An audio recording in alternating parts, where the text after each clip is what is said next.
आज की पाठशाला में हम एक बहुत ही अच्छी कहानी जानने वाले हैं। इस कहानी के माध्यम से आपको एक ऐसी सीख मिलेगी जो जीवन भर आपके काम आएगी। तो चलिए कहानी की ओर चलते हैं। ये कहानी है सूरदास की। सूरदास देख नहीं सकते थे, पर वो 14वीं सदी के एक संत, कवि और संगीतकार थे जो भगवान श्री कृष्ण को समर्पित अपने भक्ति गीतों के लिए जाने जाते थे। युवावस्था में सूरदास आध्यात्मिकता सीखना चाहते थे, इसलिए वे अपनी गुरु के पास गए और उनसे अनुरोध किया, गुरुजी, कृपया मुझे अपने शिष्य के रूप में स्वीकार करें। गुरु को पता चला कि सूरदास के पास बहुत से गुण हैं, लेकिन क्रोध उस पर जल्द ही हावी हो जाता है, जो उसे सीखने से रोकता है। गुरु ने ये बात समझ ली और उन्होंने उसका क्रोध निकालने के लिए सबसे पहले युवा सूरदास की मदद करने का फैसला किया। गुरु ने सूरदास से कहा, तुम 1 महीने तक सभी गतिविधियों को करते हुए भगवान के नाम का जाप करो और फिर मुझसे मिलो।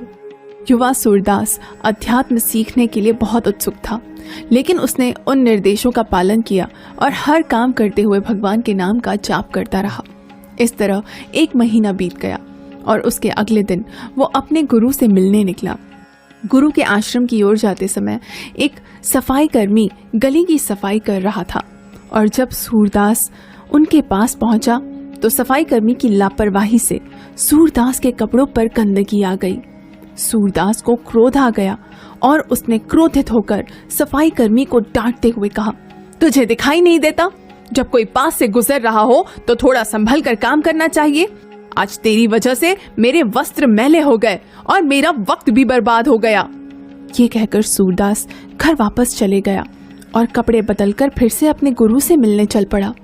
जब वो अपने गुरु से मिला तो गुरु ने उससे कहा, सूरदास, तुम अभी शिक्षा के लिए तैयार नहीं हो। तुम अभी अपना जप जारी रखो और 1 महीने बाद फिर मुझसे आकर मिलो। सूरदास ने निर्देशों का पालन किया और 1 महीने बाद जब वो फिर से अपने गुरु के घर जा रहा था तो फिर से वही हुआ जो पिछली बार हुआ था। फिर से उस सफाई कर्मी ने गलती से गंदगी सूरदास के कपड़ों पर उछाल दी। इस बार सूरदास का क्रोध 7वें आसमान पर था और क्रोध में इस बार भी उसने उस सफाई कर्मी को खूब डांटा। तुझे दिखाई नहीं देता कि कोई रास्ते से गुजर रहा है? अंधा हो गया है क्या? मेरे सारे कपड़े खराब कर दिए। अब मुझे फिर से घर जाकर कपड़े बदलने पड़ेंगे। क्रोध में सूरदास घर वापस चला गया। घर पहुंचकर कपड़े बदले, फिर अपने गुरु से मिलने वो घर से निकला। जैसे ही सूरदास अपने गुरु से मिला, इस बार भी गुरुजी ने वही कहा, सूरदास, तुम अभी शिक्षा के लिए तैयार नहीं हो। तुम अभी अपना जप जारी रखो और 1 महीने बाद फिर मुझसे आकर मिलो। सूरदास गुरुजी की आज्ञा का पालन करते हुए वहां से चल पड़ा। हर दिन सूरदास हर गतिविधि के साथ भगवान के नाम का जाप करता रहा और देखते ही देखते 1 महीना और बीत गया। सूरदास फिर से तैयार होकर गुरुजी से मिलने अपने घर से निकला। रास्ते में वही सफाई कर्मी उसे फिर से मिला और वही घटना फिर से उसके साथ रास्ते में हुई। हालांकि इस बार सूरदास नाराज नहीं हुआ। इसके बजाय उसने सफाई कर्मी को धन्यवाद देते हुए कहा, धन्यवाद, आपने मेरे गुस्से को दूर करने में मेरी मदद की है। मैं आपका ये एहसान कभी नहीं भूलूंगा। ये कहकर सूरदास सफाई कर्मी के सामने हाथ जोड़कर गुरु के आश्रम की ओर चल पड़ा। इस बार जब सूरदास अपने गुरु के पास पहुंचा तो सूरदास ने गुरु को आश्रम के सामने खड़े हुए देखा।